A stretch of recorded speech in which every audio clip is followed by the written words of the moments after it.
Beijing সফর সংক্ষিপ্ত করে আগামীকাল বুধবার রাতে দেশে ফিরছেন প্রধানমন্ত্রী শেখ হাসিনা। পূর্ব নির্ধারিত সূচি মতে চীনে দ্বিপক্ষীয় সফর শেষে আগামী বৃহস্পতিবার সরকার প্রধানের ঢাকা ফেরার কথা ছিল।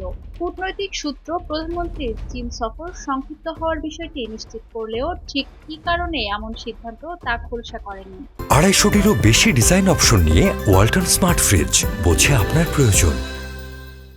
সরকার প্রধানের সফরসঙ্গী হিসেবে বেইজিংয়ে অবস্থান করা একজন কর্মকর্তা সন্ধ্যায় মানবজমিনকে বলেন, 8ই জুলাই বেইজিংয়ে পৌঁছার পরপরই প্রধানমন্ত্রী শেখ হাসিনা 10ই জুলাই দেশে ফেরার ব্যবস্থা নিতে সফর প্রস্তুতির সঙ্গে যুক্ত কর্মকর্তাদের নির্দেশ দেন।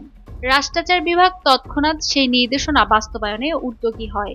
সে অনুযায়ী বেইজিংয়ের স্থানীয় সময় রাত 10টায় বিমান উড্ডয়নের সব প্রস্তুতি সম্পূর্ণ হয়েছে।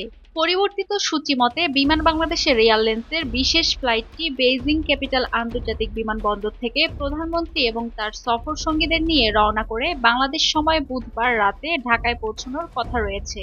বুধবার দুপুরের আগে চীনের প্রধানমন্ত্রী লি কিয়াং এবং বিকেলে দেশটির প্রেসিডেন্ট শি জিনপিং এর সঙ্গে বৈঠক হবে প্রধানমন্ত্রীর। দুই বৈঠকের মাঝে 20 থেকে 22টি চুক্তি সইয়ের সম্ভাবনা রয়েছে।